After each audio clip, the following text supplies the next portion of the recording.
establish protocol governing the location and use of small box discount stores. That will include distance requirements of 1 mile between each store, establishing a conditional use permit that's dependent on detrimental impact to the community, executing community agreements, providing notice to adjacent communities, and enforcing those community agreements. The bill provides a definition for small box discount stores, and it applies prospectively and retroactively. Requires implementation by Baltimore City on or before September 1, 2022, and takes effect June 1 of 2022. There are amendments that were adopted by the Baltimore City delegation that are on top of the amendment packet provided. There also are amendments within the amendment packet, so as if that's not confusing enough, sort of ignore those and defer to the ones that are placed on top of the packet. So not the ones inside, but the ones beside it. So the reprint? Yes, the reprint. Yeah, the reprint. Thanks for the clarity. So these amendments define community benefits agreement to mean an agreement within a community association instead of an adjacent community. Requires either a community benefits agreement or the demonstration of best effort to enter into one. Delays approval of use of the permit if the applicant elects the best efforts option and does not take those best efforts. It modifies the definition of small box discount stores, removes a specific 1 mile distance requirement between stores for conditional use, authorizes instead of requires Baltimore City to consider detrimental impacts to the community, changes notice from 15 days to within 21 days, clarifies distance requirements, and requires a study by the Baltimore City Department of Planning on classifying, regulating small box discount stores, making recommendations on small box discount stores. It requires a report on that study by November 30th, 2022, requires an additional report to the Baltimore City delegation in the General Assembly by September 1, and it removes the retroactivity of the bill. Senator, in 50 words or less, tell us what it does, what's with the amendment. The amendments were worked out with the city, and so we came to an agreement there. Right, just tell us And- what it does in what the- layperson. oh. I mean, with all due respect, just very simply. Very simply, it gives them more time to complete it. It makes it, we're not telling them exactly what to put in the zoning code. We're just making some suggestions, so we moved a lot of shalls to may consider. So out of respect of, that is the council that needs to make those decisions. So that's mostly what the amendments do. And so, again, I'm skimming it very quickly. We add, or was it already in there about community benefits agreement? Is that Oh, part those and were all parcel? in there.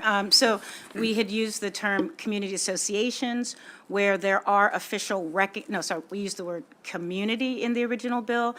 There are recognized community associations that are recognized by the planning department, so we included that language instead of community association, because that could just be anyone. And there wasn't a definition of what a community benefits agreement is, and so we put that definition in there.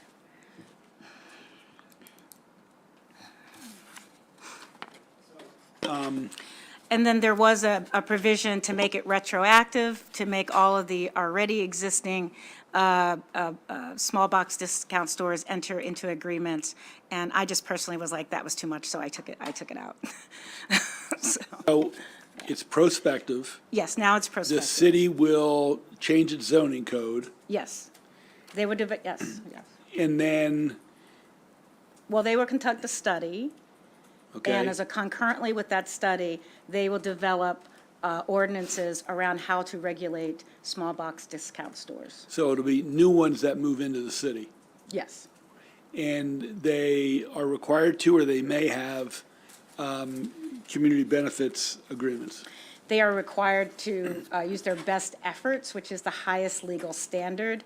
There was a concern that, city had a concern that we didn't want a community to sort of have veto, if they got the proper zoning and they did everything, and it was found to be, not have all these negative impacts. We want community engagement, but we didn't want community veto power, and I didn't intend that, so we removed that, any interpretation that it could be considered a veto over it. And instead, best efforts must be made, which is, again, the highest standard.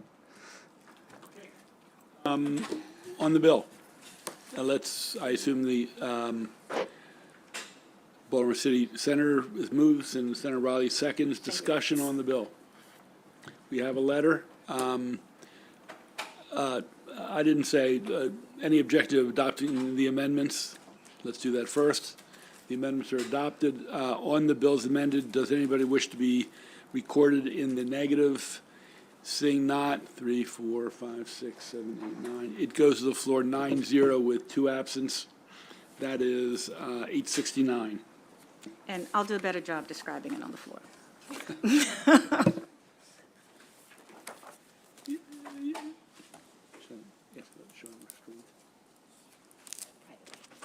Okay. Let's go to 908. Okay. Senate Bill 908, Harford County Board of Education, Appointment of Members, Alterations. This bill removes the authority of the governor to appoint members to the Harford County Board of Education and to fill a vacancy of an appointed member. Instead, the bill requires the Harford County Executive, subject to the advice and consent of the Harford County Council, by a vote of at least 5 members, to appoint members to the board and to fill any vacancy of any appointed member. In appointing members to the board, the county executive must ensure, to the extent practicable, that the total makeup of the board reflects the gender, ethnic, and racial diversity of the county. The bill also staggers the appointment of the board members such that members appointed to the board within 90 days of the general election in 2022 must serve for a term of 2 years instead of the usual 4 years and until a successor is appointed and qualified. Subsequently, members would be appointed in presidential election years and serve for a term of 4 years. There are no amendments, no opposition, and a local letter has been received. The senator moves and has been seconded. Discussion on the bill. Thank you, Mr. Chairman. So the board currently is elected, and Appointed by the governor. they're appointed by the governor. Okay, said not all. So. Some elected and some appointed members. The appointed members currently are appointed by the governor, and this bill would change that appointment process to be appointed by the county executive, subject to the advice and consent of the county council. Okay.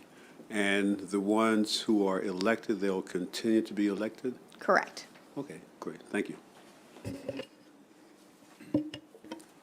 Further discussion? Anybody wish to be recorded in the negative? Okay, 3, 4, 7, 9, 0 reported to the floor as such. Let's go, let's do 952.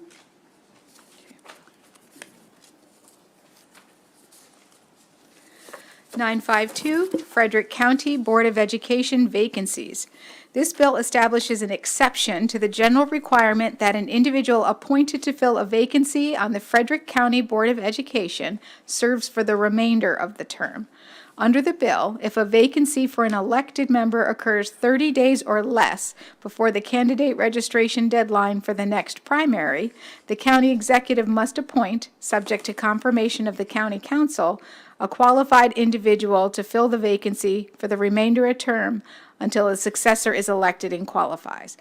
If a vacancy occurs more than 30 days before the candidate registration deadline for the next primary election, following the vacating member's election, the individual appointed serves only until a successor is elected and qualifies in the next general election. There are no amendments, no opposition. We've received a local letter, and we did pass this last year.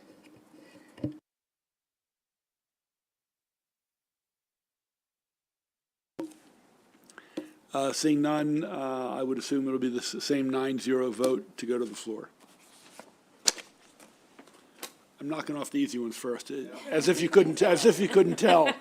I like to get on a little bit of a roll before we get slowed down right outside of the gates. Let's go to 942. Senate Bill 942, Agriculture, Urban Agriculture Water and Power Infrastructure Grant Program and Fund, Establishment. This bill establishes the Urban Agriculture Water and Power Infrastructure Grant Program within the Maryland Department of Agriculture. The stated purpose of the program is to increase the viability of urban farming and community gardens and improve access to urban-grown foods. To support the program, the bill establishes the Urban Agriculture Water and Power Infrastructure Grant Fund and requires the governor for fiscal 2024 through 2027 to include in the annual budget bill a general fund appropriation of $500,000 to the fund. There is an amendment in your voting packet on page 8 being offered by Senator Ellis. This strikes language providing that the for the Department of Agriculture to define urban for purposes of the bill and instead defines urban to mean areas delineated as an urban area by the U.S. Census Bureau. Let's get the bill before us first. Is there a motion favorable? Moved, it's been seconded. Anybody object to moving and seconding the amendment? Either Senator or Council, can you tell us the implications of the different definition?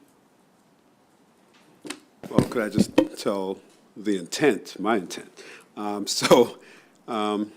This program is for, no liability, is to make sure that the urban areas that we want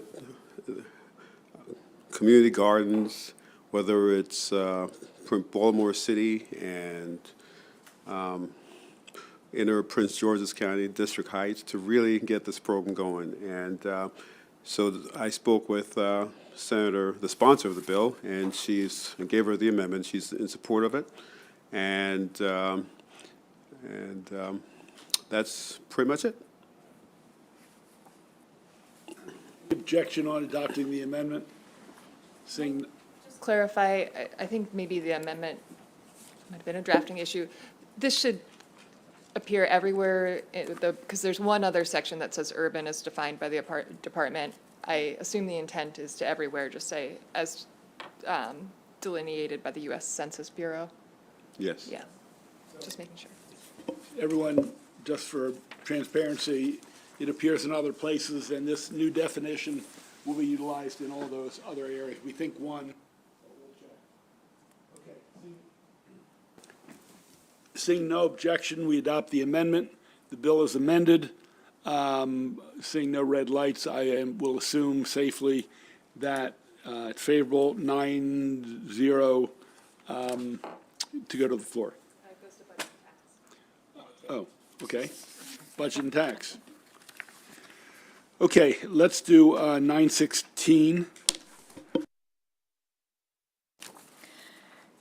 Senate Bill 916, Work Group to Study the Fiscal and Operational Viability of Public-Private Partnerships for Charles County Public Schools.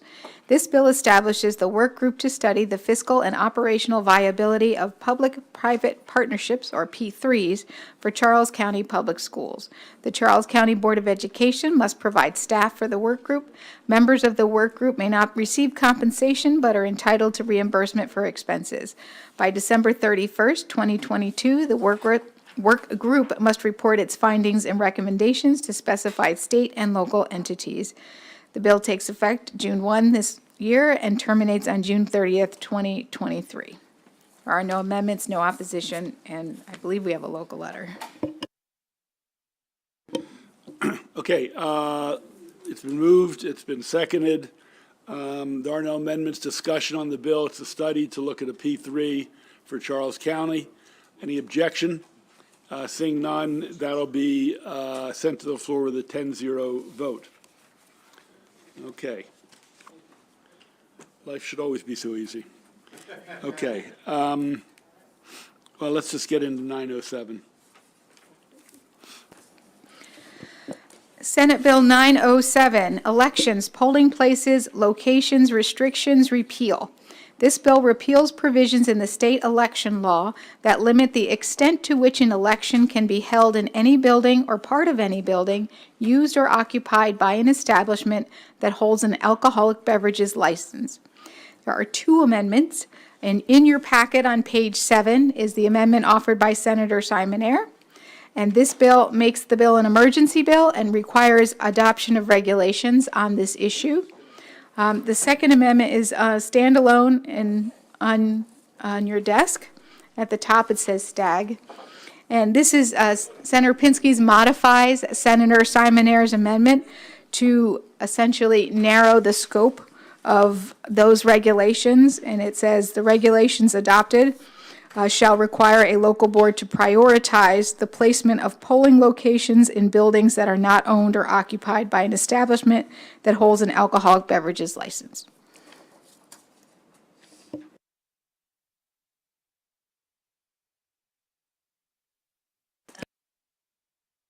Senator Simonaire, do you want to explain the amendment?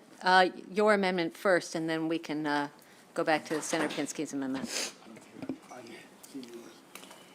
Yeah, so basically, the First Amendment was to conform it to the House bill that's moving, and it basically says that the alcohol provision would be put in regulation because it's very strict right now, and they're trying to open up polling places, and it's limiting Can you speak into the mic, Senator Simonaire? limiting their ability to do it. One question I had, legal counsel, how quick can they adopt regulations? Interesting. Jared sends his regards because I had a conversation with him about this because he couldn't show up today. Yeah, I got an UGG when I asked him. So what he says is that this is an emergency bill. The next meeting of the board would be in April, and then probably May, June, they would adopt the regulations. They would not be available for the primary election, but they would be available for the statewide general election in November. And then obviously they would be available going forward. But he says, don't fret, because obviously it's already too late now for the most part to start scouting locations for the statewide primary. For the most part, those have to be locked up much in advance, so.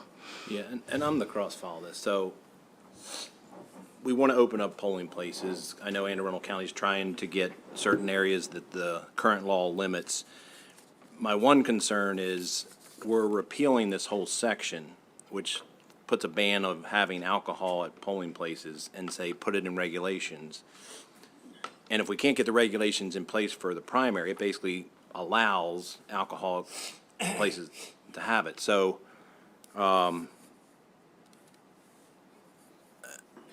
what I was going to say, if I could modify on the fly, and I don't know if we could do this, where we're on section 3, it's A43, which we're striking.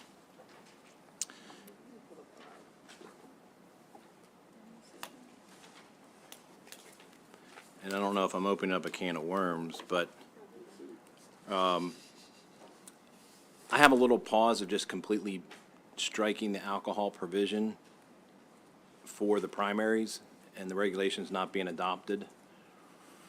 So I propose saying, except as specified in regulations, an election may not be held in a building with alcohol, and then have the provision that Senator Pinsky put in.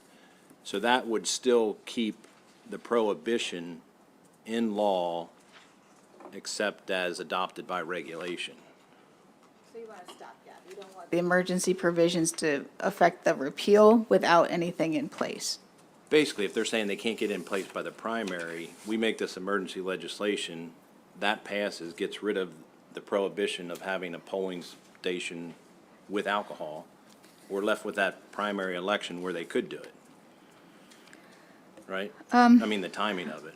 I'm thinking how you would approach that is you could have an uncodified section in this that would say during this primary, that would prohibit it during this particular primary, and that obviously then this would apply going forward once the regulations were in place, but it's hard to think Yeah. about while I'm sitting here. I would ask we hold this and get clarification, because I don't want to stop a building that they currently can use under law, and we just make a prohibition saying they can't use it at all. So, You can take it up tomorrow. yeah, let me get with the sponsors. Sure. My second paragraph, number 2, I mean, our first paragraphs are the same. Right. Obviously, we had the same drafter here. I just wanted to, the reason I did that was to prioritize non-alcoholic areas. Right. My only concern with that is if you had two buildings, one was the best, but they served alcohol in a place that's far away, and you had another one that was really not the best location, you would have to take that one. So, I mean, I don't think it gives them. Prioritize, it doesn't say they must. Okay. I think that the purpose of that was to make sure that it wasn't just carte blanche, they get to decide how to use that. That it was to make sure that the intent, as Senator Pinsky said, was that it sort of continue in this vein, but now you've got a little bit more Preference. freedom. Yeah, that's what, I think prioritize is just, you want to look at those places first Okay, I as a thought it was a priority. shell, No. no it- flexibility. No, just- no, yeah. Senator, and look, I'm fine with that then. you know, with Laurel, and you said there's nothing nearby of that size, that should be obvious with the other criteria. And the shopping center issue or the mall. But other than, you know, unique situations, you know, I think they should try to stay away from the alcohol. Who knows if it would have any factor? I don't know. It's probably been in law for 100 years. Basically what she said. Okay, but we'll work out the details of, okay. Hold.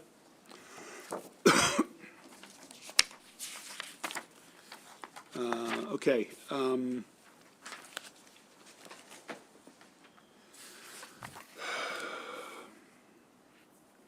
Go to 698.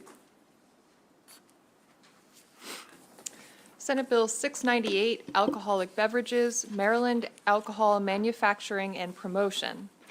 This bill establishes the Advisory Commission on Maryland Alcohol Manufacturing and the Maryland Alcohol Manufacturing Promotion Fund in the Department of Commerce.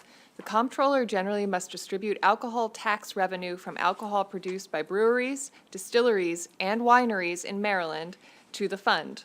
The Secretary of Commerce may award grants from the fund to nonprofit organizations and state or local governments for promoting state breweries, distilleries, and wineries as specified. The fund is the successor of the Manufacturing Commission is the successor of the Advisory Commission on Maryland Wine and Grape Growing, which is repealed. And the Maryland Wine and Grape Promotion Fund is also repealed, and revenues generated from the tax on wine produced at wineries licensed in the state is no longer distributed to the old Wine and Grape Promotion Fund. There are no amendments. Where does it go? So instead, it would go to this new, so basically, right now, we have a fund where the tax revenue from wineries is just going to that fund for the promotion of winery products. This is creating an expanded fund that covers distilleries, breweries, and wineries. So the fund from all three of those categories would go to the new expanded fund.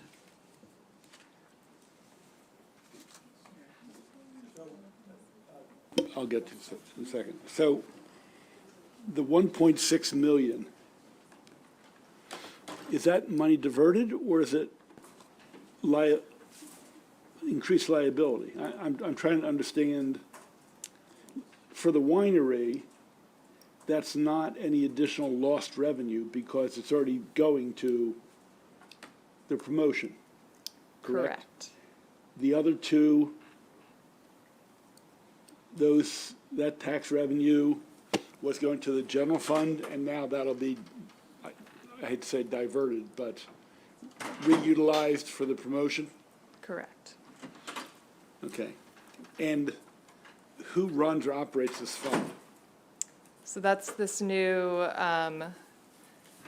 well, it's the Department of Commerce, but it's the new Advisory Commission on Maryland Alcohol Manufacturing. Okay. Senator? Okay, initially, I'm sorry, Senator Washington.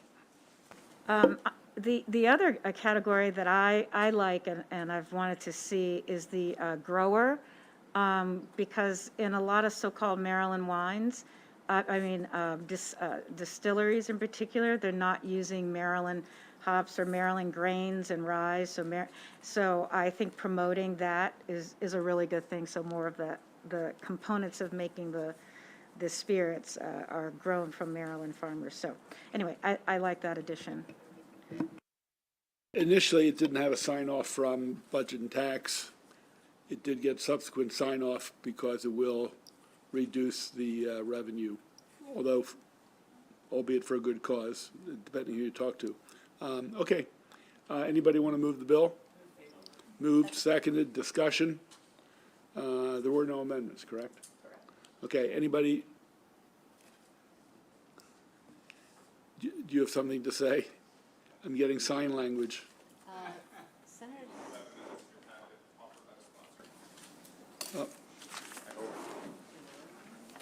Just to conform, again, what was done in the House. For the record, Brad Rifkin, on behalf of the Maryland Wineries, Breweries, and Distilleries. There are two sets of amendments. One was to make sure the reports, there's an annual report that the commission does, goes to this committee, and it also goes to ECM. There's an amendment that changes the eligible recipients for the grants that are coming from this fund. The way the bill was originally drafted said it was only 501c3s, but we want to make sure it's 501cs.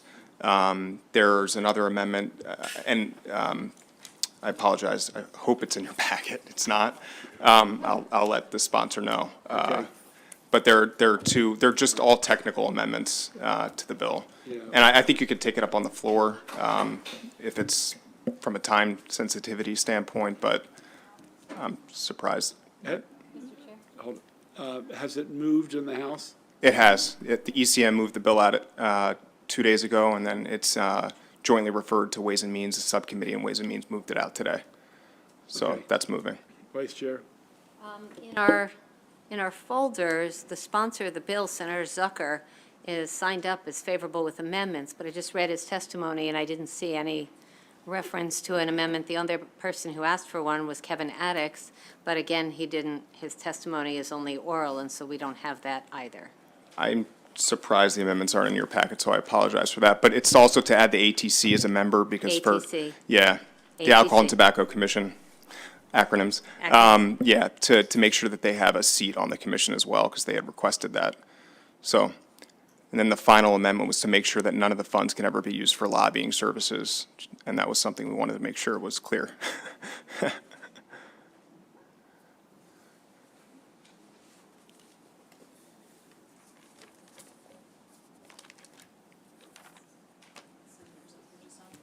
Yeah, you can offer them on the floor.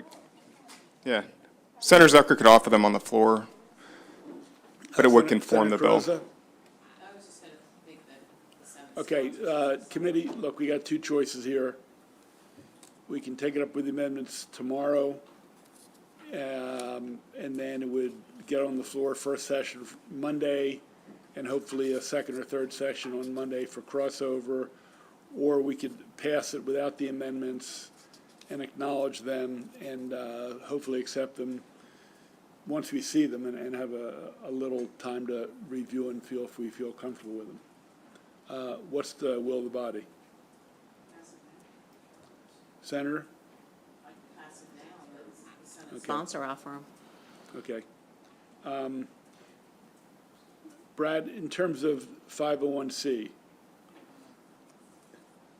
who gets added by broadening the definition? I hate to Yeah. point fingers, but let's cut to the 501c chase. is the Growers Association, and frankly, the associations, the wineries, the breweries and distillers associations who want to do the most for the industry, to put on these events that promote the industry, to create trails, they can apply to, and they have been applying jointly with the University of Maryland to do research. So we also included government units as eligible applicants under the fund. Yeah, and is it clear that the money's traced and tracked, that it's for the purpose?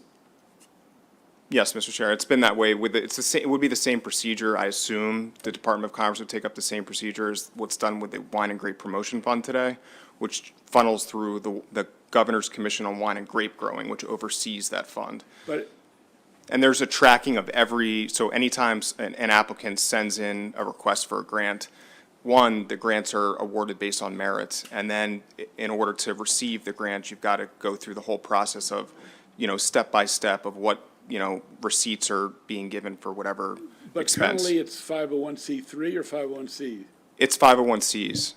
currently. Currently, it's nonprofits, and government units aren't even added. We added government units so that University of Maryland, for instance, and local boards of tourism and others can actually apply on their own now, and don't have to jointly participate with us. Okay, Senator? Thank you, Mr. Chairman. So I'm trying to follow the conversation. So you used the term 501c. So that, and so I guess from the chairman's last point, so these are tax entities you're talking about. So 501c3s and other C6s. C6s? Yeah, these are really all, what we're not doing is giving this to for-profit organizations. None of this money is ever intended to go to an individual member of our association, to a brewery or a winery distillery. It's really about promoting the industry. And frankly, one part So- of the fund that we added Yeah. as an eligible. One second. Yeah. I'm just curious, I care about the organizations. So what are some of the organizations in those categories who will get it? So you mentioned 501c3. What organization fit in that? Well, that's- Both categories are nonprofits. 501c3 is a more narrow category. 501c, you step back a little bit and includes the organizations that Mr. Rifkin mentioned. So fours. I don't think, I mean, I So- don't think C4s are Yeah, applying for no, this. he's yeah. done 501c3 from a very narrow, Yeah. a half a step back to 501c. So there, I mean, when you say 501c, that's a general category for all the ones that 3s and 4s and 7s Right, and 8s. but they're all So- nonprofits. So if they're 501 anything, They can apply, but they would still have to, so under the fund, they can apply for the specified uses and eligible uses Okay. under the fund. One of them being to promote minority ownership and participation in the industry, which we're adding as an additional eligible use, which Okay. doesn't exist today. Yeah. So we're really trying to expand it to help grow the industry and to promote it, to put us on par with Virginia, Pennsylvania, New York, and other states that I have got it. similar Thank you. things. Let's do this. Let's put it at the back end of our calendar, maybe the amendments will get here. If they don't, we'll still move it. I'm messaging with the sponsor of the bill. Yeah, I think that's already happened. Okay, not a permanent hold, it's a hold for the next 45 minutes. Okay, We'll come back to that. thank you.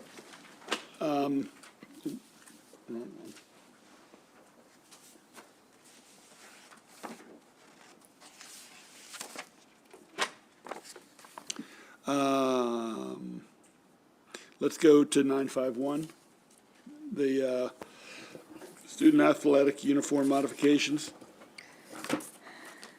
Senate Bill 951, Education, Student Athletes, Uniform Modifications for Modesty, Inclusive Athletic Attire Act.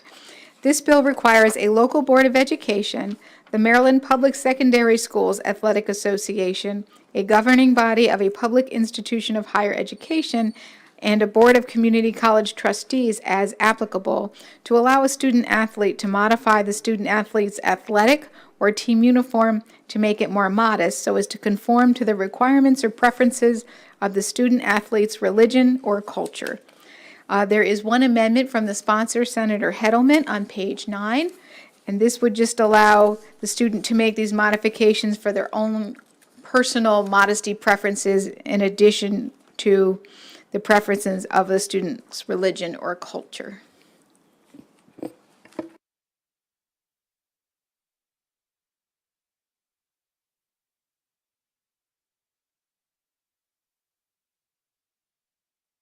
Senator Croza? So I just want to understand the amendment. So the testimony was based on, I think, tied to the athletes' preferences, the athletes' attire normally tied to their faith. Is this now saying any student, for whatever their preferences, can adopt whatever they want to wear? It's preferences toward modesty. For example, I think you all recall this last summer at the Olympics, and one of the women's volleyball teams, they were forced to wear very skimpy bikinis, and that made some people uncomfortable, and then others were required to wear long shorts, and they wanted to wear bikinis. And so what this would do is allow the student, within the confines of the provisions, to either modify because of personal modesty reasons, they were uncomfortable with short shorts or just a bikini top, as long as it met color requirements, it didn't restrict their movement, it didn't create a safety hazard or concern, didn't cover their face unless it was some sort of safety device. So it's still tied to modesty as opposed to whatever your preference might be? Yes, ma'am. Okay. Okay, let's put the bill before us. It's been moved favorable. Is there a second? The amendment, I assume it's been moved. Anybody object to the amendment from the sponsor? Seeing no objection, that's adopted. The bill as amended. Debate, discussion. Further amendments. Yeah. Vice Chair. Thank you. I just want to talk publicly about applying this to public and non-public schools, and I've done some chatting with legal counsel, and I wonder if she could just explain publicly where it applies or where wouldn't it apply or something, because we've been talking about goose and gander, both following the same rules when possible.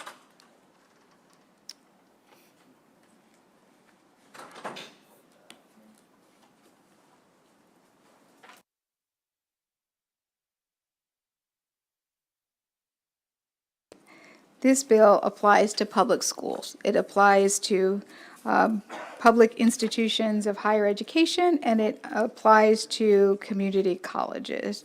And those are also public institutions of higher education. It does not apply at this time to non-public schools.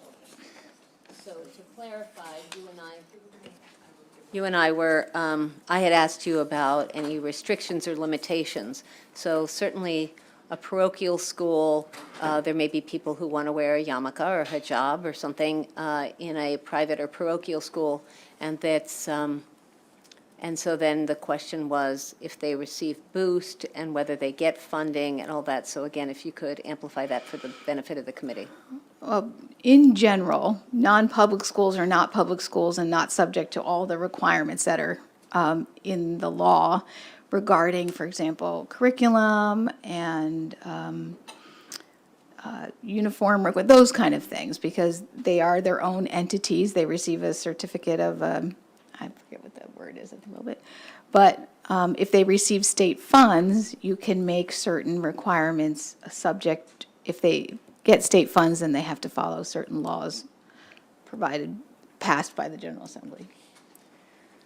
So again, we just today allowed $10 million to go through of state funds going to non-public schools. And so this seems really reasonable from an athlete's comfort level to be able to wear more modest attire. And so I'm just wondering if you could clarify for us where this would be appropriate. So there are the parochial schools, but there's also Landon and the Field School and the, Park School, and I'm not going to name them all correctly in the Baltimore area, but there are Sidwell Friends, and there are a lot of sort of schools, non-public schools that I think could also benefit from giving this level of respect to their students. It's hard for me to answer that question because each school is different, and we don't know what their requirements are. For example, we don't know if a student in a Catholic school would be allowed to wear a more modest uniform, or in a Jewish day school if they could wear their required. I just don't know. So it's a policy preference of the General Assembly to decide whether they want this to apply to non-public schools. So your example of a Catholic school, I would assume, and I'm not Catholic, I would assume that in a Catholic school, the uniforms would be modest because that's part of the ethos of the faith. And so I don't assume that that would be the same level of concern. But for instance, if there were a student that were not Catholic, a Muslim student attending a Catholic school because it offers a great education, and she's on a field hockey team, would she be able to wear her hijab on the field? Well, the nuns at my daughter's Catholic school wear their habits. I have never seen, I just don't know. I They mean, may not play field hockey competitively so much. you've never met these nuns. These are some pretty incredible nuns.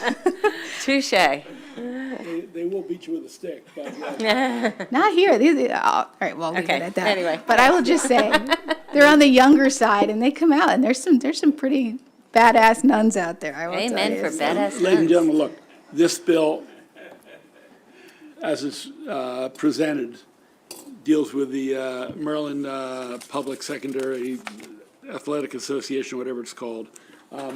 Currently, it doesn't cover private schools like the Friends School. It doesn't cover the parochial schools. So it's open to amendment or not, but, I mean, we should deal with it as such. So, Vice Chair, if you have an amendment, I've been, Crawford. right, I have talked to the sponsor of the bill about this, and I have had multiple text exchanges with legal counsel. I think that there should be language in there that maybe if it's not a mandate, but if it's within compliance of non-public schools as appropriate, should be covered by this. But, I mean, that's not legal language. Yeah. Senator Washington might have an idea. I just have no, I just have a question. Stop. I had Senator Hester first, then I'll go to Senator Washington. I just wanted to say I really like this bill, the way it is. And I totally respect your opinion, but we're so close. And we've said before not to let the perfect be the enemy of the good. And I worry that not having had a chance to weigh in some of the private schools, you know, it might cause a problem on the floor. And I'd really like to see this bill move through. Senator Washington. To get clarity on the publicly funded, non-public schools. So would it apply to publicly funded, non-public schools? A non-public school, I don't know of any, are you talking about those non-public schools that receive, for example, special education Yeah. students? Yeah, the list of, yeah. Right, so they've Like the received like the state Mansef, funds. with the Mansef schools. I don't know what a Mansef school is. They're publicly funded, non-public schools. That's, Yes, well, then they receive state funds, and I don't know their exact status, so I can't answer your question with any degree of accuracy. okay, all right, thank you. Senator, there are also parochial schools that may or may not get boost money that utilize special education services. So in other words, if there's a special ed student with special needs at a parochial school, and they want to utilize special education services of their jurisdiction, they can access that. Some do, some don't. And again, I don't know if those same schools receive or apply for boost money or not. So there are variations on a theme here, and some of the non-religious private schools don't take any money from the state. So you've got a couple different a number of categories. I was going to come. I just want to just finish. Okay. I'm inclined to agree with Senator Hester, and there's a cross-file for this bill? Yes. Yeah. As third So, reader, it's in our you know, possession. So, if there's an opportunity and get clarity about schools that receive public funds, and if there's an opportunity to put a sentence that everybody agrees with, I think we could explore that. I think at the moment, this would do a lot to move things forward, and so that's where I am, so I'm not going to offer an amendment. Clear, since I wasn't on microphone, the House cross-file has passed the committee 18-5 and passed the floor 112-27. It is in the possession of this committee, and so there's no risk, Senator Hester, of this bill dying or in any way being jeopardized by crossover date. So all that we need is one of the bills to pass, and clearly this bill, has a lot of support, and I think it's fabulous. I totally support it. I just want to protect more athletes and not fewer. Right. Senator, What's your preference?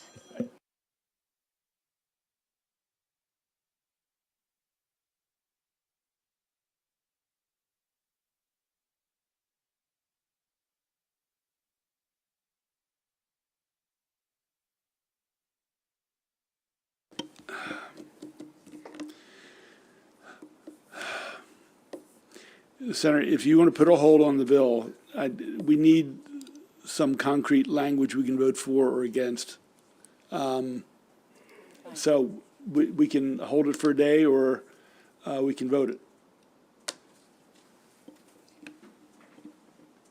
I don't know how long it might take Ms. Goodman to draft something, but if we can do what we did before and hold it to the end of today, I'm not trying to jeopardize the bill. That won't happen, Okay. because she's got to pay attention to other bills coming up. I don't know whether they're all her bills, that's what I was Well, saying. Okay, we've got a big It'll one either that's be in April. tomorrow.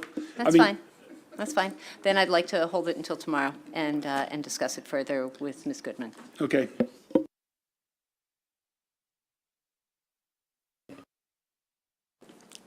You know, I fully support this bill, and as written, if it can be expanded to state-funded private schools, that'd be great, because they take our money, they need to kind of fall in line with some of these policies. I'm also concerned about here I think we'll pass this bill, which talks about, clothing that different ethnic groups use, And so, we'll have in Maryland so many of these different groups showing up with their different dress. So we talk about, and we will allow the body to express itself religiously, but historically and culturally and socially, we're not putting anything in the children's minds. There are a whole bunch of bills that came through here talking about curriculum, multicultural curriculum, so our students can understand why they're seeing all this on the bodies. And I haven't seen a vote on any of those bills at all, not Senator Lee's bill. And, all these bills come through. I mean, we haven't voted on it. And I believe that it's wrong, and we're doing a disservice to our citizens. Maryland is a very multi-ethnic, multicultural state. And I believe it is wrong for us to be talking about the body and not the mind. This is an education committee, after all. It's not the dress committee. I understand the need for this legislation. I'm going to vote for it. But I'm very offended that we refuse to address legislation brought to us. Those legislations do not come to a vote in this committee when members bring these bills to us. I'm not sent here to be a robot, a dummy, a yes man. And this is very offensive to me that these bills sit. There is no big boss here in Maryland in this body. We're all colleagues. And I believe it's an insult. And I feel very offended that these bills are not brought to a vote to affect the minds of our citizens in Maryland. Thank you, Mr. Chairman. Thank you, Senator. We have a list of 11 or 12 bills. And I can tell you there's some people who don't want some of the bills voted on, not because they don't agree with something. And I'm going to give you an example. We had a bill last year requiring teaching of the Holocaust.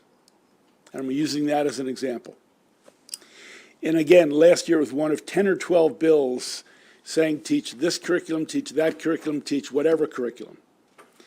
And there's been a concern shared by the 24 jurisdictions, the State Department, and also some history that if we start legislating curriculum because of 6 people on a committee or 30 people coming in here, it's going to make life very impossible for our teachers. And we've had bills for every year of this curriculum or that curriculum. And we might like some, we might not like others. There's one, and I don't have the list in front of me, a unit on Asian studies, a unit on African-American studies. There was one to not allow African-American studies. I mean, the gamut of the list goes very far. And at one point, I was considering bringing it here as a consent agenda, because I believe once we start picking 1, 2, 3, or 4, and we decide that we are going to legislate curriculum, it becomes like commemorative days. And whoever can get a crowd here and get 6 votes puts us in a very difficult posture. And each jurisdiction has authority to change and adopt their curriculum. And just one other point, Senator, and I'll stop. And we can pursue this or not. When you add a different instructional curriculum as a requirement, there's only so many hours in the day or the week. And then it raises the question of, do we cut social studies, do we cut English, do we cut math? And if we add Asian studies but not Indian studies, which is more important? It gets very complicated, and as someone, formerly a teacher, waiting for the legislature to act to tell me what I should teach next year becomes a very complicating issue. So I've held that, not because I'm not sympathetic, and I find what's happened in some parts of the country totally antithetical of this whole straw man or woman about critical race theory. I think we need to teach the real history, and I have a copy of the 1619 Project, and I think a lot of things need to be done differently. But as senators for the state, the question becomes, are we going to legislate each step of the curriculum for our staff across the state, or are we going to leave it to the county or the state to do that? So that's why I've held off that, Senator. And back to the Holocaust, I had someone say,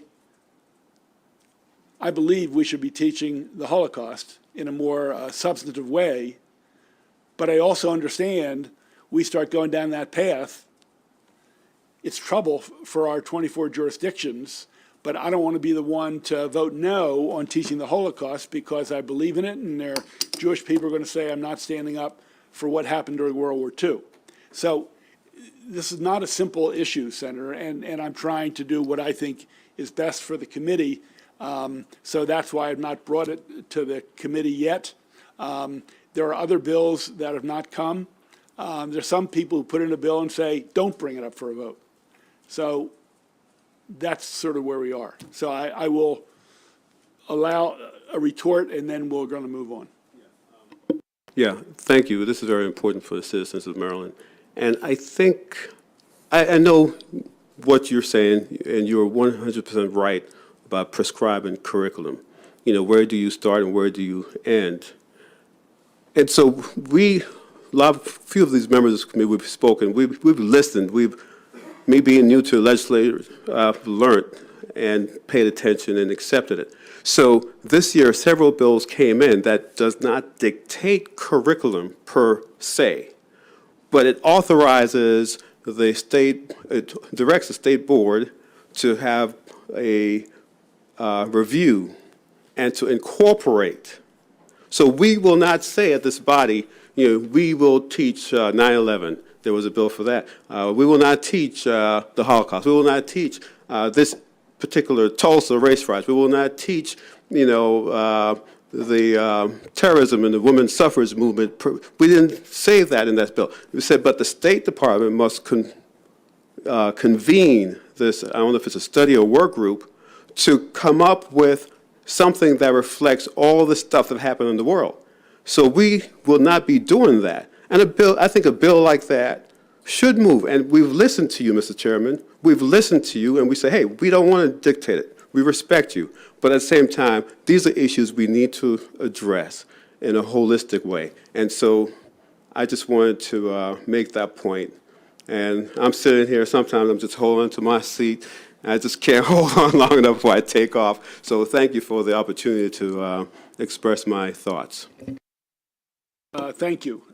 Let us move to 912.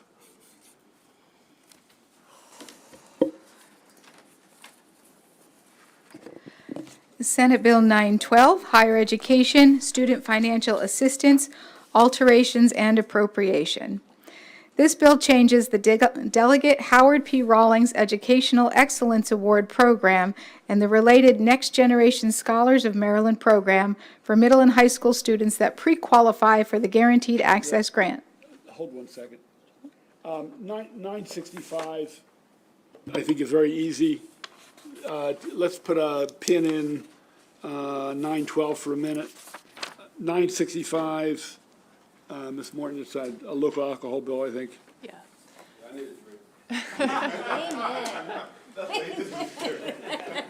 we'll finish in time. So, you know, you may go back to your office after we're done before the evening session. I am not encouraging it, but, Ms. Morton. Senate Bill 965, Charles County Alcoholic Beverages Multiple Class B Licenses. This is a local alcohol bill authorizing the Charles County Board of License Commissioners to allow a person to obtain a direct or indirect interest in up to 2 Class BH hotel, Class BR restaurant, or Class BRB restaurant bar on sale, beer, wine, and liquor licenses, in addition to 1 or more licenses issued in another jurisdiction or state. There is an amendment on page 10 of your voting packet, with the reprint on page 11. This amendment strikes the language regarding licenses issued in other jurisdictions and just generally conforms the language to similar provisions that exist for other counties. We do have a local letter. That's it. Motion, it's been moved, it's been seconded. We have the letter. It's not different from other jurisdictions. Any objection? Okay, that'll move 11-0, that's 965, is that right? 965. Okay, that's passed, 11-0. We'll go back to Ms. Goodman. Senate Bill 912, Higher Education, Student Financial Assistance, Alterations, and Appropriation. This bill changes the Delegate Howard P. Rawlings Educational Excellence Award Program and the related Next Generation of Scholars of Maryland program for middle and high school students that pre-qualify for the Guaranteed Access Grant. Under the bill, if the Guaranteed Access Grant recipient becomes ineligible because of a change in family income, the recipient receives a grant reduced on a sliding scale rather than losing the full grant amount. Guaranteed Access Grant eligibility must be based on the annual family income determination used when a student pre-qualified under the Next Generation Scholars of Maryland. 3, the maximum educational assistant grant increases from $3,000 to $7,000. And 4th, the Next Generation Scholars of Maryland program may continue to provide services to students when they attend an institution of higher education. Beginning in fiscal 2024, the governor must include an appropriation of $75 million for the Educational Excellence Award Program. Just to be clear, the program already receives that amount each year. This is not asking for $75 million out of nothing. It's just putting it in statute. Before we entertain a motion, this is a cross-file, originated in the House, and they have moved the bill out of appropriations. It was Delegate Lehrman and I think the chairwoman of appropriations. They have made some significant amendments. So before we move this bill, Solomon. Chairman Solomon, if you care. yeah, Okay. Senator McIntosh, Delegate McIntosh was involved in the conversation as chair of the committee. So before we just move this, I'd like council to walk you through what they've done with the bill. I've been taking their lead by and large. This is not a Pinsky initiative, to be frank. I'm supportive of it, and I think it's an important idea. And this is the one that I shared the other day with a cliff, where the people's income goes up while they're in college and then they get pushed out. A lot of low-income folks who start college, they get through 1, 2, or 3 years, their parents' income goes up, and then the scholarship ends. And it's been a major problem. As I said, there's 2 programs. There's one in the D.C. metropolitan Maryland suburbs, First Generation with Joe Fisher, and there's another college-bound, career-bound, college-bound out of Baltimore that helps low-income people get scholarships and maintain those scholarships. So part of it came to address that situation. But before we act on the Senate version, I'd like you to pull up the freestanding reprint and let Ms. Goodman walk you through it. Thank you. So this is the third reader version of House Bill 734. You start on page 2. What the House did with this bill is they rolled in several other related scholarship bills, so there's quite a lot in this bill to look at. It first starts with the near completers. This was added to the law, was it in that 2013? Where means an individual who has completed some college credits but doesn't have a college degree and is no longer attending an institution of higher education. There was a campaign to reach these individuals to get them to complete. What the appropriations did here was that for 2022, 2023 school years and 2023 and 2024 academic years, they want this campaign to focus on the near completers who are no longer attending because of financial reasons due to the COVID-19 pandemic. For the Maryland Higher Education Outreach and College Access Program, for fiscal '24 and each fiscal year thereafter, the governor is to include an appropriation of $500,000 annually for the program. And then, starting at the end of page 3 into page 4, we get into the Delegate Howard Rawlings Educational Excellence Award. And if you recall, that's composed of 2 parts. That's the Guaranteed Access Grant Award. That's the entitlement program for the lowest income students, and the educational access, and that's for the next step up.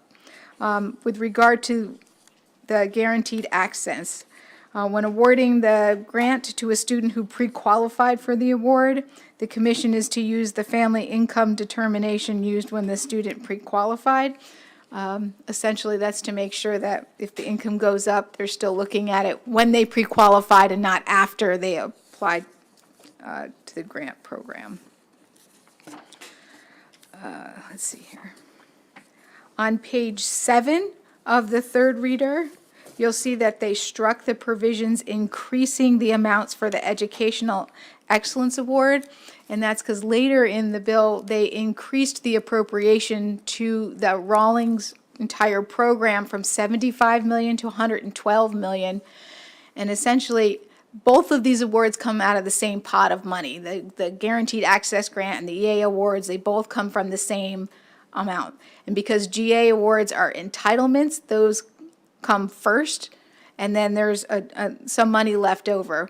But what they determined, it was kind of a wash for when it came in, so it didn't need to increase this amount of money. So that's why that got struck.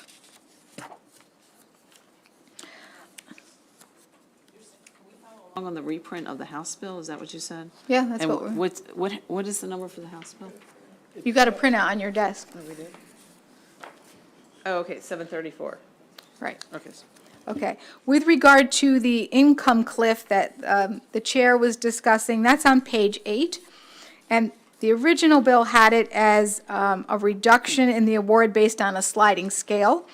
And the House changed that to a simpler method of if the recipient remains eligible to receive a federal Pell Grant, then they remain eligible for their entire award of the grant, even if their income goes up. And then they increased the amount, the total amount going to the program from $75 million to $112 million. On page 9, there's a change to the Edward T. and Mary Conroy Memorial Scholarship Program. And these are for individuals, let's see here, state or local public safety employees, fire department, ambulance rescue, law enforcement, correctional officers, National Guard, victims of September 11th attacks. And these scholarship, it talks about may apply to an eligible post-secondary institution. A post-secondary does already include private career schools, but apparently they were not awarding to applicants who were attending these, so this makes it clear this award money can be given to applicants who are enrolled in private career schools. Then on page 10, starting in fiscal '24 and each year thereafter, it requires an appropriation of at least $4 million to this scholarship fund. The next change to a scholarship, also on page 10 going into page 11, is the Veterans of Afghanistan and Iraq Conflict Scholarship. And what this does is it makes a stepson or stepdaughter also eligible for this award. Then there's the James Proctor Scholarship Program in the state. This requires the governor, instead of authorizing the governor, to include in the annual budget an appropriation of at least $400,000 to the program for these scholarship awards. And then a change to the 2+2 transfer scholarship. It says have demonstrated financial need as defined by the commission versus federal calculation. So there's a lot in this bill.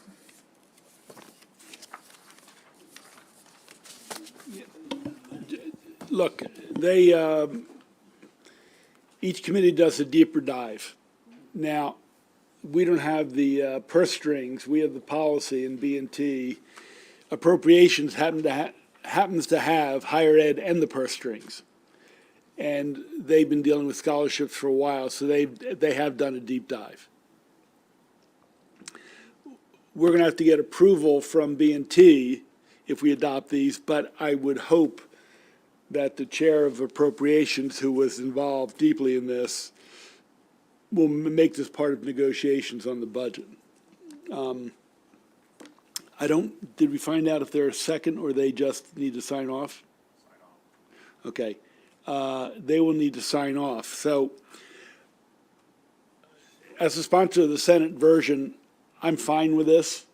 They spent more time on this. It makes it more robust. It takes care of the problem that was most of concern to me of people who are probably first-time college participants getting dumped out because of money. They take care of that. I think it does it efficiently. So, and in terms of putting more money into these programs, I think is a good thing, not a bad thing. So I would, Senator. Do we ever get a complete analysis or a report on the programs, the scholarships?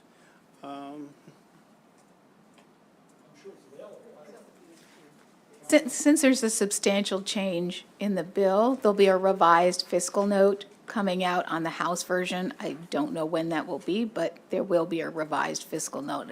Will it be in time for you to look and vote today or tomorrow? The answer is no. But Senator, in terms of, I mean, MHAC does keep how many students qualified, how many are on the waiting list. I mean, they have the broad 30, 20. I mean, I've been around here for a number of years, and I've never seen a complete PR type situation on all the scholarship. I just think the community at large would be happy to know, you know, we are giving out these large scholarships, good scholarships, where perhaps they're going to school. I mean, any going on, how many are staying here after we give them the money to go to school? I mean, just seemed like to me we need some more analysis. But I know we can't do it this year. Yeah. But maybe a little notation saying maybe they might want to take a look at it. Yeah, they Might haven't help. aggregated. I'm not sure they can give us names because it implies income. So I don't know how much it, I don't know if there We are, get names, we give out our scholarships, don't we? well, we don't have to. Is that public? In other words, They send us a name. no, I guess I'm asking the question of if there are 4,000 people who need scholarships, do we have those names by district if we wanted to publicize them? I don't know. They send them to you by district for senatory scholarships for sure. Because I'm not yeah. worried about just my little district like that. I just think sometimes it would good to show the picture of the story we give out a lot of money. We give out some great scholarships, and I don't think we get any mileage out of it. And I'm not saying we need self-satisfaction and that kind of thing, but sometimes we need to tell our story. Okay. Okay. Okay, so, Senator? Appreciate that. Yeah, following what Senator Passon is so right. I know a lot of students in my district were not getting scholarships. And when I got the account, so far I've passed out over $900,000 in four-year scholarships.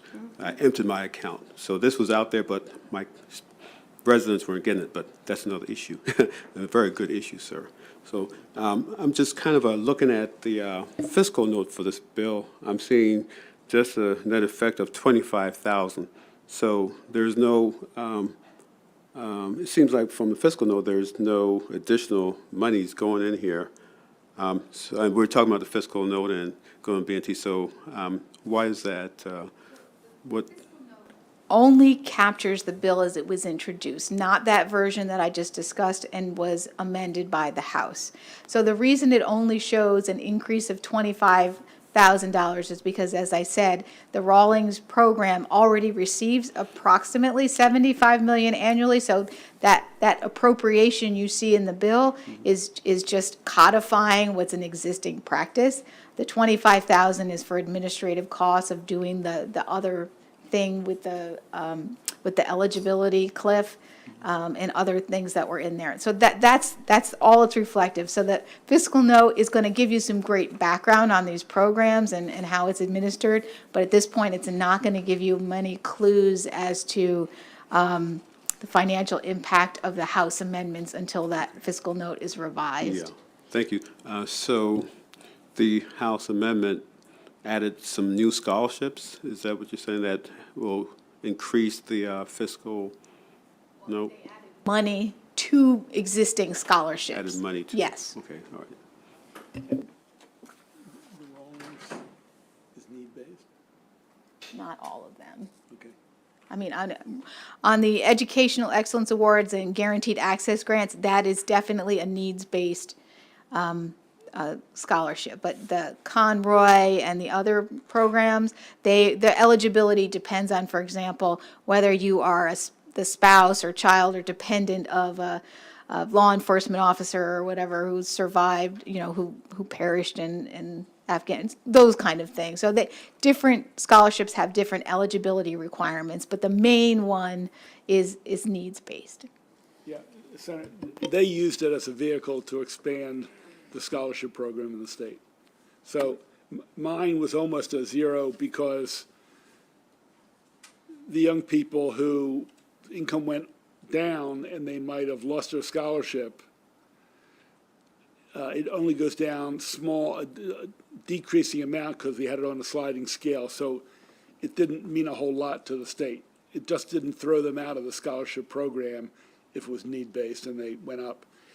They've added 25, 37, $40 million or so to theirs, which I don't want to stand in the way of that. I think it's a good thing.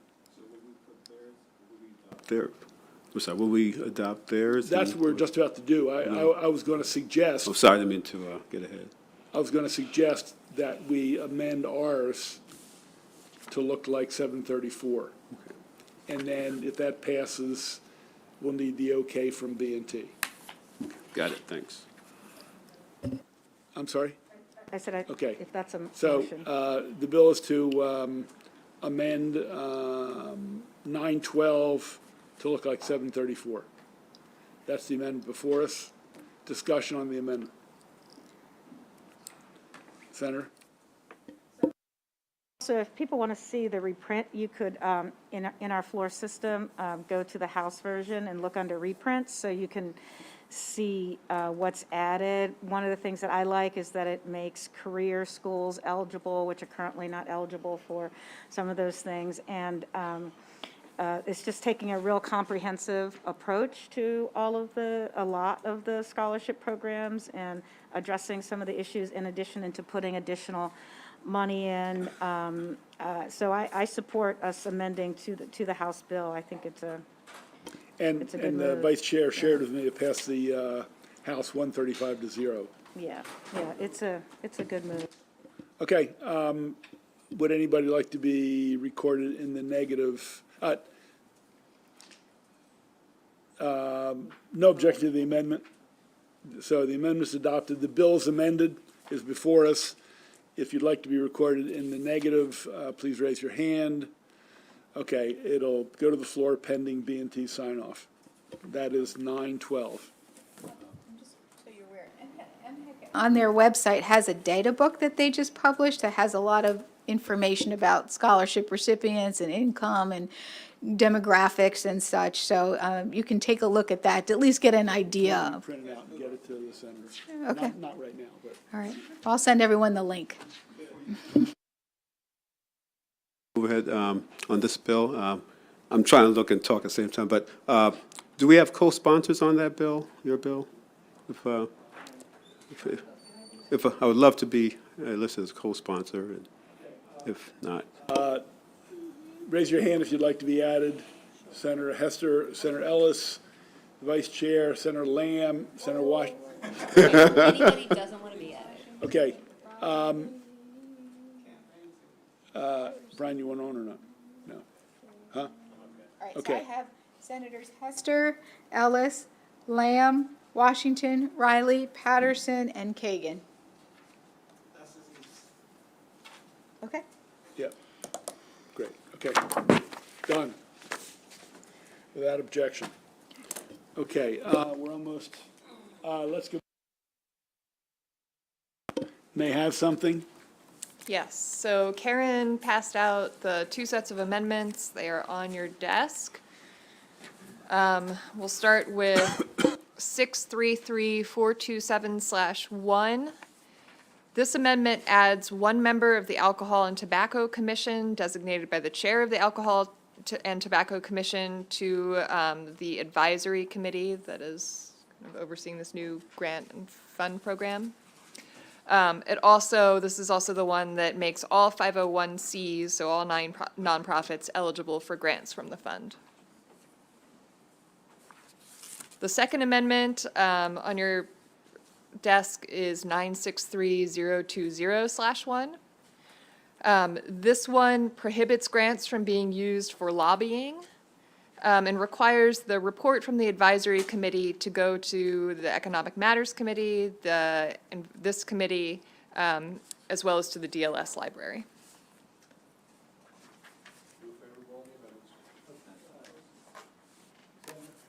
The two amendments from the sponsor have been moved and seconded. Senator Patterson. On the bill, on the amendment? Either one? I just wanted to make a statement about the bill.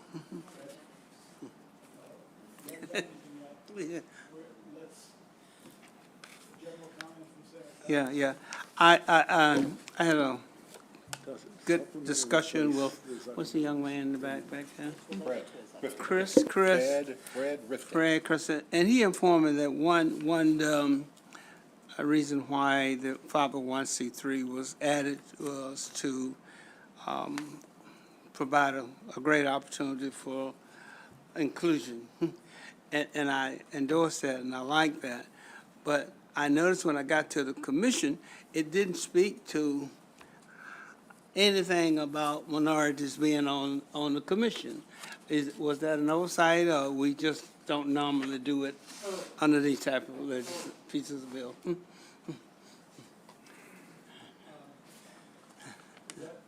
Questions? That was just a little question. I just wondered, was it an oversight, or is that the way? If that's your goal, it seemed like to me you might have had a reason to want to include them. I looked at this whole list of commissioners, it's quite extensive, but I didn't see anything that says encourage us, anything about making sure we had a well-diverse. It's a good commission. question. Yeah, thank you, Senator. Again, Brad Rifkin for the record. The commission is modeled after the commission that already exists today in the Department of Agriculture, which is the Governor's Commission on Wine and Grape Growing. All we did in terms of adding members to the commission was just adding members from the brewing industry and members from the distilling industry. and then making sure that the grower members that were on the commission were not just grape growers, but expand it to other growers that make things that are produced in alcohol that's manufactured here. With respect to the minority ownership and participation, you and I had a conversation. We added that as an eligible use for the grants after a good conversation that we had in the interim with the chair of the Black Caucus in the House, Delegate Darrell Barnes. And we wanted to make sure that we would do what we could in our end to help promote that. So the way it would work, if someone wanted to use the funds to do that, they would apply, if they're a 501c or any other government unit, they would apply to promote minority ownership and participation, and then a grant would be awarded to do that. But in terms of the commission makeup, there wasn't, I mean, we were just adding and expanding what already exists in current law, so. I guess it's okay, but I see it as a missed opportunity to have, so. Thank you very much, Mr. Chair. I'd like to direct everybody to page 7, line 24. So these are the charges given to the advisory committee, the secretary award grants to eligible applicants, and number 6, support the expansion of minority ownership and participate in the operations of state breweries, distilleries, and wineries. So again, this is where they're being charged to direct the money where it's appropriate. And just wanted to assure the senator that this is a pretty major change, and I think a very good one. And I'll be very supportive of the amended bill, and I thank the senator for his comments. Let's do it.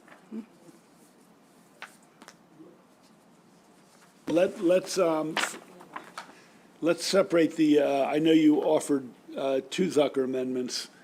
Let's move on the one that's 963020, which says it can't be used for lobbying, et cetera, et cetera. Any objection to adopting that amendment? Seeing none, that's adopted. The second one is on the floor before us, and the vice chair has comments on the second amendment. I do. If you all would look at 633427/1, as we discussed briefly, and I think folks may or may not be aware, I always forget. Anyway, 501c3 are the nonprofits that we mostly deal with most of the time. But by changing it from 501c3, which is, you know, the food pantries, battered women's shelter, literacy council, kind of the nonprofits that are in our community all the time, there are a lot of 501cs. And I just want to give you an idea, because I think this is way broad. So a C6, a trade or professional organization, a social or recreational club, fraternal society, it goes on to cemetery companies as a 501c13. A C15 is a mutual insurance companies of association. Cooperative organizations to finance crop operations, supplemental unemployment benefits trust, that's C17. Black Lung Benefits Trust is 501c21. State 501c26 is a state-sponsored organization providing health coverage for high-risk individuals. Do you get it?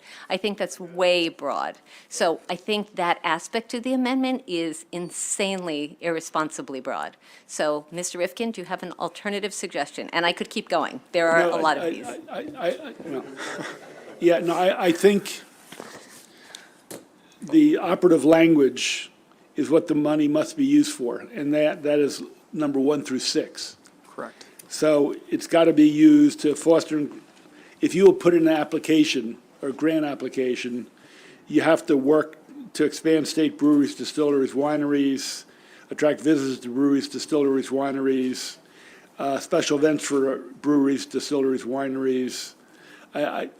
My understanding, and I'm sure it's a very long list, was C3, 501c3 was narrow, and some people who might want to promote this homegrown activity would be excluded.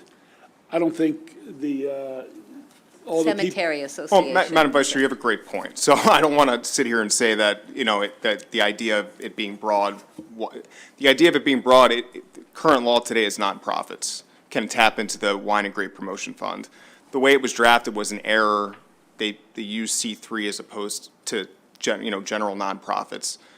At the end of the day, Mr. Chairman's right. All we're trying to do is make sure that, at the end of the day, the nonprofits that we care about, particularly the Growers Association, the Wineries Association, and others that are going to tap into it for the greater good of the fund, have the opportunity to do so. So But it's my only under the eligible uses that they could ever be awarded a grant to begin with. So, a Mr. Rifkin, I wonder. C20 wouldn't apply.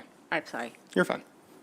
So 501c3 or 501c6 perhaps might be the two that you'd be looking at. C6 is a trade or professional organization.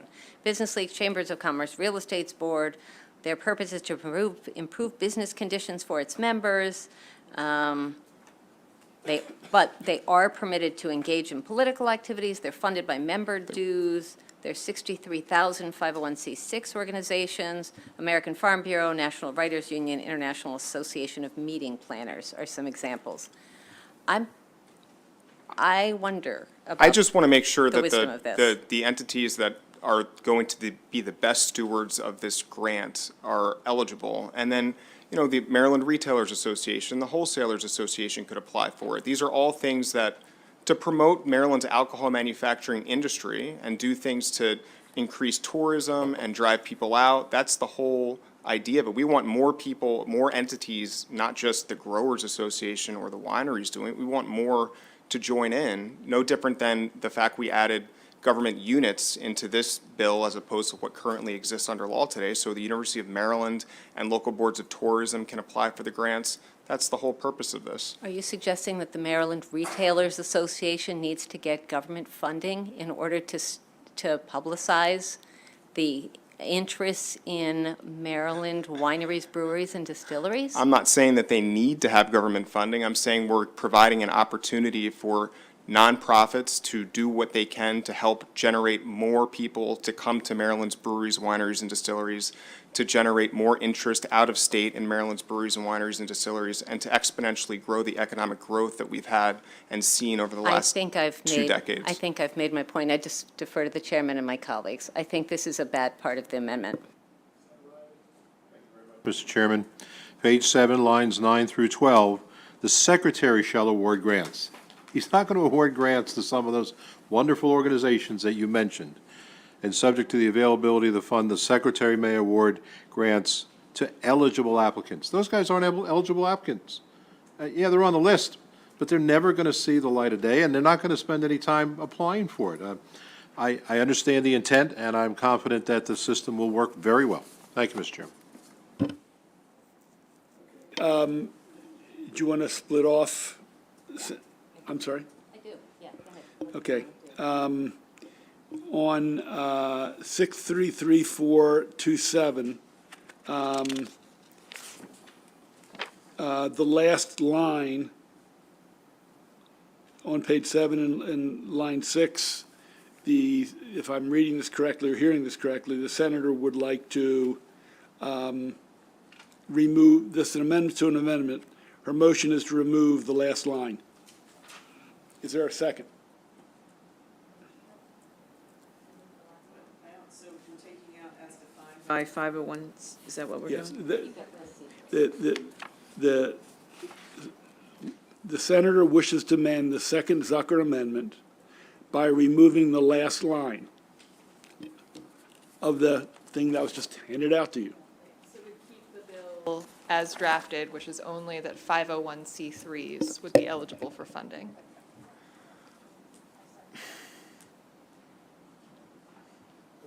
So the motion before you is to move it back to 501c3, a more narrow category without passing judgment and trying to describe it.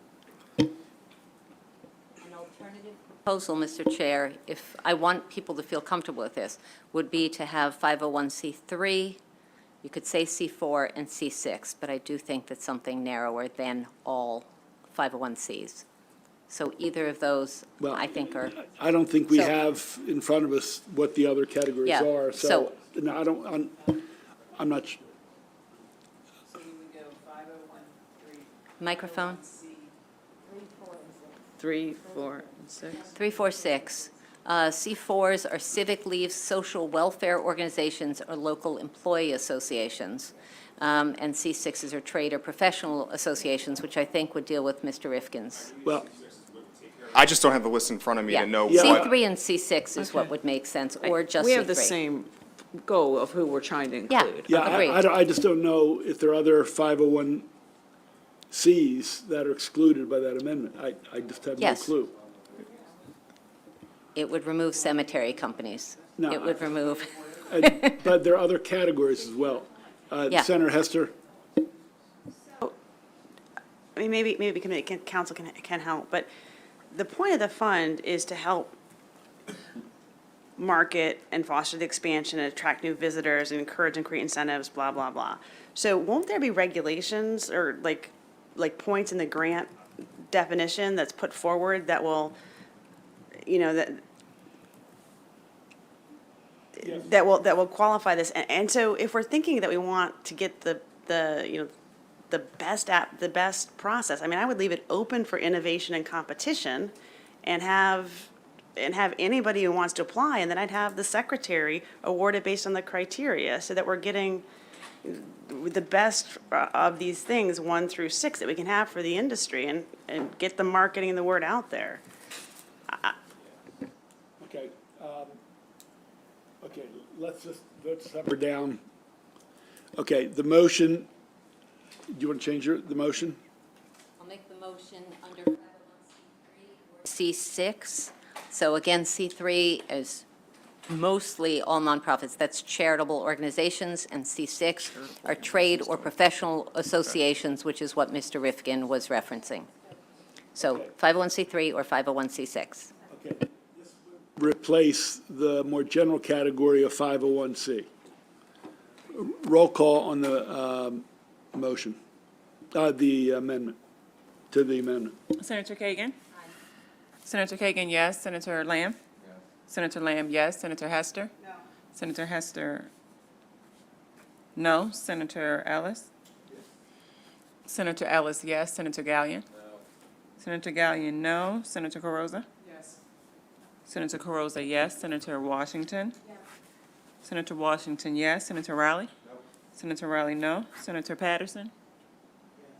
Senator Patterson, yes. Senator Simoneau? No. Senator Simoneau, no. And Senator Penske? No. Senator Penske, no. 6-5. Passes to the amendment. The Zucker amendment as amended. Anybody object to adopting the Zucker amendment as amended? Seeing not, the second Zucker amendment is adopted. The bill is amended. Anybody wish to be recorded in the negative? Seeing none, it goes. I'm sorry. I was hoping we were going to get back to determine whether or not delaying this bill would destroy it, because I was thinking in terms of hopefully to put a statement in, making reference to some kind of best faith effort should be made to ensure that the board is well balanced in terms of geographical areas, et cetera, and those things. I mean, if you want to offer that amendment, it's boilerplate language. So the amendment would be to say, to the extent practicable, the Yeah. members shall reasonably reflect the geographic, racial, ethnic, cultural, and Yeah. gender diversity of the state. It's fine. It's not tying their hands, but at least we've been talking inclusion all session. Let's don't stop now. I have a similar amendment that I think would work. If we add a representative from the Governor's Office of Small Minority and Women Affairs, that also includes veterans and everyone, so if we just added someone to the commission, I think that would achieve it as well. They're in the Commerce Department, it's related. I don't know if folks, if anybody would be up for it, I would offer it, but if no one, is interested, well, I'll just offer it. First, take the senator to put in the boilerplate to the extent practicable. I mean, obviously, some of these positions are designated. The Secretary of Agriculture Yeah, is the this is- Secretary of Agriculture. That's why I think this is. You know, some of these are designated, obviously, the appointees of the Senate and House are not.